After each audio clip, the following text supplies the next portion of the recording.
आधी रात का घर पार्ट 1। एक छोटे से गांव के किनारे एक पुराना सुनसान घर था। घर इतना पुराना था कि उसकी दीवारों पर समय के निशान साफ दिखाई देते थे। छत के कोनों में जाले लटक रहे थे और चारों तरफ खड़े ऊंचे पेड़ हवा चलने पर ऐसे सरसराते जैसे कोई धीमी धीमे बात कर रहा हो। गांव के लोग उस घर से दूर ही रहते थे। कहा जाता था कि वहां रात में कदमों की आवाज सुनाई देती है, कभी किसी के हंसने की तो कभी फुसफुसाने की। लेकिन शहर से आया आरव इन बातों पर विश्वास नहीं करता था। नई नौकरी, नई जिंदगी और उसके साथ उसकी नई नई पत्नी नैना। जब दोनों पहली बार घर के सामने पहुंचे, नैना कुछ पल के लिए रुक गई। आरव, ये घर थोड़ा अजीब नहीं लग रहा? आरव ने मुस्कुराकर उसका हाथ पकड़ लिया। अजीब नहीं, शांत है, और अब ये हमारी नई शुरुआत है। नैना ने हल्की मुस्कान दी, लेकिन उसके दिल में एक अनजाना डर उतर चुका था। जैसे ही दोनों अंदर गए, पीछे का दरवाजा अचानक जोर से बंद हो गया। नैना चौंक गई। तुमने बंद किया? नहीं, शायद हवा होगी। आरव ने सहज बनने की कोशिश की, लेकिन बाहर एक भी पत्ता नहीं हिल रहा था। नई जिंदगी की खुशबू। दिन भर सफाई करते करते दोनों थक गए, मगर घर अब थोड़ा अपना सा लगने लगा था। शाम को नैना किचन में खाना बना रही थी। हल्दी और मसालों की खुशबू पूरे घर में फैल रही थी। आरव चुपके से पीछे आया और उसे गले लगा लिया। अब कोई शोर नहीं, कोई भागदौड़ नहीं, सिर्फ तुम और मैं, उसने धीरे से कहा। नैना मुस्कुराई। बस एक बात है। क्या?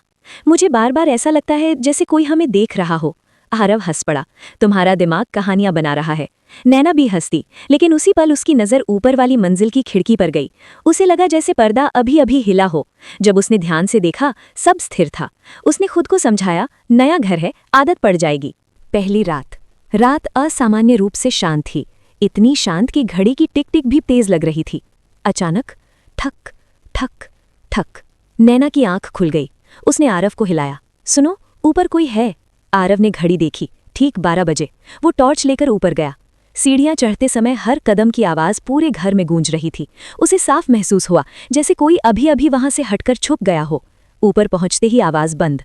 गलियारे के आखिरी कमरे का दरवाजा थोड़ा खुला था। उसने धीरे से धक्का दिया। कमरा खाली, लेकिन फर्श पर जमी धूल में छोटे पैरों के निशान बने हुए थे, जैसे कोई बच्चा वहां घूम रहा हो। आरव का दिल तेज भड़कने लगा। तभी पीछे से बहुत धीमी आवाज आई। तुम मेरे कमरे में क्यों आए? आरव झटके से मुड़ा। दरवाजे के पास एक छोटी लड़की खड़ी थी, सफेद कपड़े, शांत चेहरा और आंखें असामान्य रूप से चमकती हुई। तुम यहाँ अकेली क्या कर रही हो?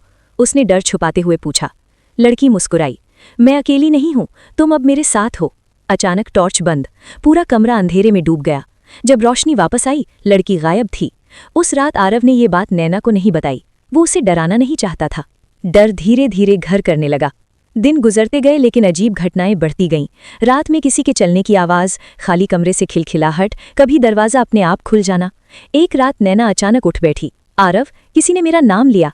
आरव ने उसका हाथ पकड़ा। मैं हूं ना, तुम्हें कुछ नहीं होने दूंगा। नैना ने सिर उसके कंधे पर रख दिया। उस पल उसे सुरक्षित महसूस हुआ, लेकिन उसी समय ऊपर फर्श चरमराया, जैसे कोई धीरे धीरे चल रहा हो। रहस्य का पहला दरवाजा। एक दोपहर नैना को स्टोर रूम में एक पुरानी डायरी मिली। कागज पीरे पड़ चुके थे। उसने पढ़ना शुरू किया। मेरी बेटी अब पहले जैसी नहीं रही। वो रात में उठकर किसी से बात करती है, कहती है उसका नया दोस्त आने वाला है। नैना के हाथ कांपने लगे। आखिरी पन्ने पर लिखा था, अगर वो तुम्हें देख ले तो तुरंत घर छोड़ देना। उसी क्षण ऊपर से एक साफ मासूम हंसी सुनाई दी। नैना के शरीर में सिहरन दौड़ गई। वो रात जिसने सब बदल दिया। उस रात तेज बारिश हो रही थी, बिजली बार बार जा रही थी। ठीक 12 बजे नैना की नींद खुली। बिस्तर का दूसरा हिस्सा खाली था। आरव वहां नहीं था। दरवाजा आधा खुला था और बाहर गीले पैरों के निशान दिखाई दे रहे थे। दिल जोर से धड़कता हुआ वो ऊपर गई। कमरे का दरवाजा खुला और अंदर जो उसने देखा, उसकी सांस जैसे थम सी गई। आरव कमरे के बीच खड़ा था, बिल्कुल स्थिर। उसके सामने वही छोटी लड़की, लेकिन अब उसका चेहरा पहले जैसा मासूम नहीं था। उसकी मुस्कान बहुत चौड़ी थी और आंखें ठंडी। लड़की के पीछे धुंधली परछाइयां खड़ी थीं, छोटे छोटे आकार, जैसे कई बच्चे अंधेरे में खड़े हों। लड़की ने धीरे से कहा, तुमने कहा था ना तुम उसे बचाओगे। आरव बोलना चाहता था पर आवाज नहीं निकल रही थी। तभी लड़की ने नैना की तरफ देखा और मुस्कुराई। अब तुम भी यहीं रहोगी। अचानक दरवाजा जोर से बंद, बत्ती गुल और पूरे घर में बच्चों की हंसी गूंजने लगी। नैना ने चीखना चाहा, लेकिन आवाज गले में ही अटक गई। अंधेरे में किसी ने उसका हाथ पकड़ लिया। हाथ बर्फ की तरह ठंडा था। अगली सुबह बारिश रुक चुकी थी। गांव वालों ने देखा, घर का दरवाजा खुला था। अंदर सब सामान वैसा ही था, लेकिन आरव और नैना दोनों गायब थे। कोई निशान नहीं, कोई जवाब नहीं। तब से लोग कहते हैं कि उस घर में अब हंसी पहले से ज्यादा आती है और आधी रात को ऊपर वाली खिड़की पर कभी एक, कभी दो और कभी तीन परछाइयां दिखाई देती हैं, जैसे वे अभी भी किसी नए मेहमान का इंतजार कर रही हों, जो घर छोड़कर नहीं जा पाए। आरव और नैना के गायब होने के बाद वो घर फिर से खाली हो गया। गांव वालों ने कई दिनों तक उस घर की तरफ देखा भी नहीं, लेकिन समय के साथ लोगों की यादें धुंधली पड़ने लगी और घर फिर से सिर्फ एक पुरानी इमारत बनकर रह गया। करीब 6 महीने बाद शहर से एक स्कूल टीचर कबीर उस गांव में आया। कबीर शांत स्वभाव का था और नई जगहों को समझने में विश्वास रखता था। जब उसे पता चला कि गांव के किनारे एक बड़ा घर बहुत कम किराए में मिल रहा है, तो उसने बिना ज्यादा सोचे उसे देखने का फैसला किया। गांव के एक बुजुर्ग ने उसे रोकते हुए कहा, बेटा, उस घर में रहने वाले लोग टिकते नहीं। कबीर मुस्कुराया। कभी कभी डर सिर्फ कहानियों में होता है, लेकिन बुजुर्ग की आंखों में चिंता साफ दिख रही थी। घर में कदम रखते ही कबीर को एक अजीब सी ठंडक महसूस हुई। मौसम गर्म था, फिर भी अंदर हवा ठहरी हुई लग रही थी।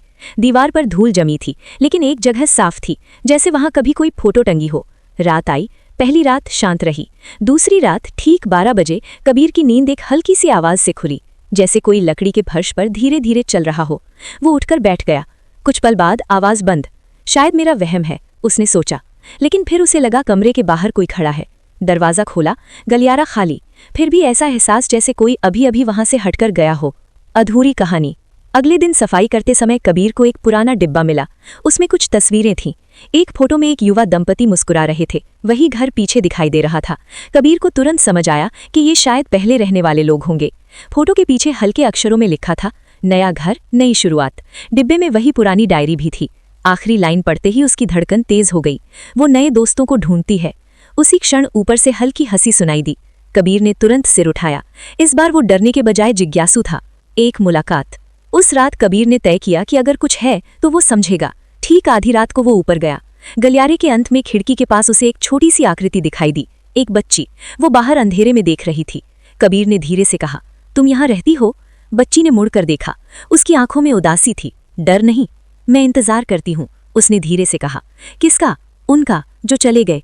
कबीर का दिल भारी हो गया। तुम अकेली हो? बच्ची ने सिर हिलाकर कहा, अब नहीं। कबीर ने महसूस किया कि कमरे में हल्की हल्की मौजूदगी है, जैसे यादें हवा में तैर रही हों, लेकिन उसने खुद को शांत रखा। तुम्हारा नाम क्या है? कुछ पल चुप रहकर बच्ची बोली, तारा। सच्चाई की झलक। अगले दिनों में कबीर को समझ आने लगा कि ये घर डर से ज्यादा अधूरी भावनाओं से भरा है। पुराने रिकॉर्ड से उसे पता चला, सालों पहले इस घर में एक परिवार रहता था। एक छोटी बच्ची, जिसे अंधेरे से बहुत डर लगता था। एक तूफानी रात में परिवार अचानक घर छोड़कर चला गया, लेकिन अफवाह थी कि बच्ची रास्ते में उनसे बिछुड़ गई और फिर कभी नहीं मिली। गांव वालों का मानना था कि उसकी यादें उस घर में रह गईं। वो रात जब सब साफ हुआ। एक रात कबीर ने खिड़की पर 3 हल्की परछाइयां देखीं, लेकिन इस बार डर नहीं लगा। उसे लगा जैसे कोई साथ चाहता हो। तारा धीरे से बोली, लोग यहाँ आते हैं, फिर डर कर चले जाते हैं। और तुम? कबीर ने पूछा। मैं चाहती हूँ कोई बिना डरे रुके, कबीर ने शांत स्वर में कहा। हर जगह की एक कहानी होती है, तुम्हारी भी है, और उसे याद रखा जाएगा। कमरे की ठंडक जैसे थोड़ी कम हो गई। खिड़की से चांद की रोशनी अंदर आई। पहली बार घर इतना भारी नहीं लगा। अगली सुबह गांव वालों ने देखा, महीनों बाद उस घर की खिड़कियां खुली थीं, अंदर रोशनी थी और बरामदे में एक गमला रखा था, जैसे कोई वहां सच में रहने लगा हो। लोगों ने धीरे धीरे समझा, कभी कभी जगहें डरावनी नहीं होती, बस उन्हें समझने वाला कोई नहीं मिलता। और उस रात के बाद घर से हंसी की आवाज कम आने लगी, जैसे किसी को आखिरकार इंतजार खत्म होने का एहसास हो गया हो। कबीर को उस घर में रहते हुए अब कई हफ्ते हो चुके थे। अब वो घर पहले जैसा सुनसान नहीं लगता था। खिड़कियों से धूप अंदर आती, कमरों में हल्की गर्माहट रहती और रातें पहले से ज्यादा शांत रहने लगी थीं। फिर भी कभी कभी उसे महसूस होता कि ये कहानी अभी पूरी नहीं हुई है। एक रात जब चांद पूरा था और उसकी रोशनी पूरे घर में फैल रही थी, तारा खिड़की के पास खड़ी बाहर देख